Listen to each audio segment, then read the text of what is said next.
prevention of domestic and family violence. A content warning.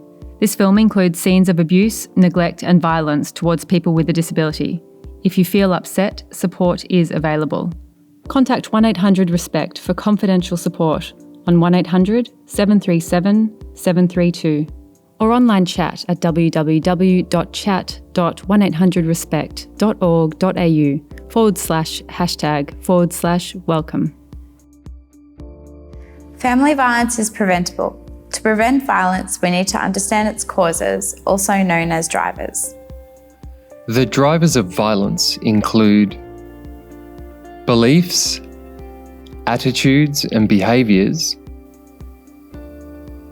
that make it possible and acceptable for someone to use violence. These drivers are all forms of gender inequality, and they include strict rules about what women and men can be and what they can do. It also includes beliefs that violence against women is okay, control of decision-making by men, and male aggression and disrespect towards women. Drivers of violence against people with disabilities include negative attitudes toward disability and control of decision-making by people without disabilities. Prevention is about doing things to change the drivers of violence, like challenging negative beliefs about people with a disability and sexist attitudes or behaviours. It's about changing our culture and society so we can help stop family violence before it starts.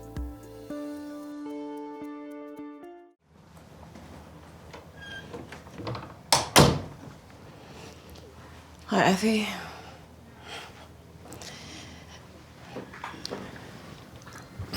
Look, what happened to Bella today is horrible, but you managed the situation very well. How are you feeling? Shocked. I can't help thinking, could we have stopped this somehow? I wanted to manage my own money. Are you sure, Bella? I'm very sure. I'm just worried that you might find it stressful and a bit tricky. Baz has been doing such a great job for you. Why not leave it how it is?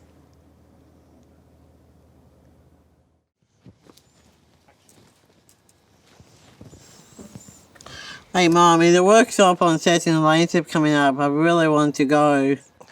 Yeah, I don't think so, honey. You don't need to worry about stuff like that. I don't think you're ready for a boyfriend.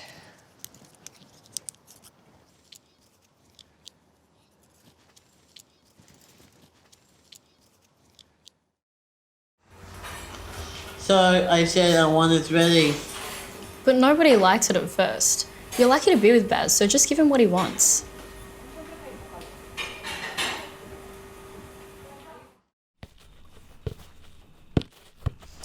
I'm a guy. It's normal for us to want sex, but she keeps saying no. Don't listen to her, Baz.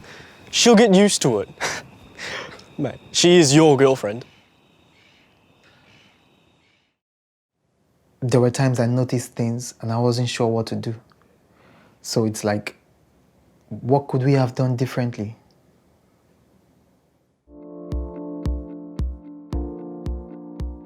What's happening in these scenarios? How do you think Bella is feeling? What kinds of gender and disability inequality did you see in these scenarios?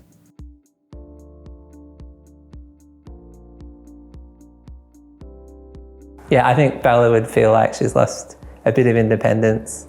A bit upset, and like I could sort of relate to that if, I was told no and, I wasn't able to make my own decision. Bella is being disempowered and not listened to. And really, the UN Convention on the Rights of People with a Disability is really explicit about this. People should be supported to make their own decisions. They're also breaking down her ability to be assertive. And if you keep chipping and chipping and chipping away at that, how is someone supposed to actually find their voice? One of the key causes and drivers of family violence is gender inequality. and negative community attitudes towards women. What we know, however, is that gender inequality intersects with other forms of discrimination. So to address violence against women with disability, we really need to be thinking about gender inequality and ableism. Bella, that's great news. It's important for you to have your independence. Let's make some plans and put some things in place. Right. If I really want to go. Absolutely. This sounds great. I think you'll get a lot out of it. Me too.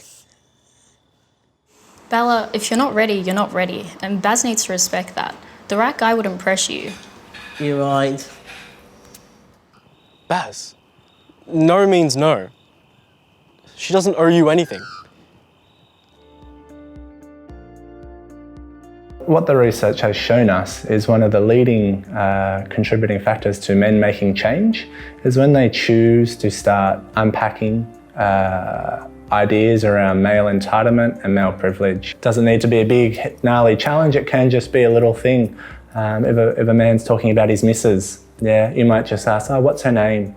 Yeah, and humanise her again and bring him back. And it's just a subtle challenge, but it is around empowering and trying to remove those hierarchies of gender. Those attitudes are held widely in society, so both men and women and other people within society can hold those attitudes and express them, and it's really important for us to kind of recognise them for what they are in order to make change around those things. Collusion is if we let that violence supporting narrative go along uninterrupted.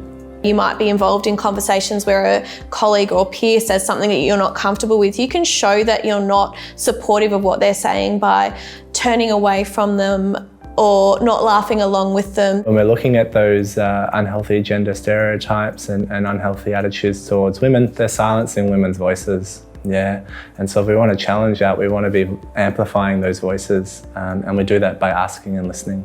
So it's up to us to fix it.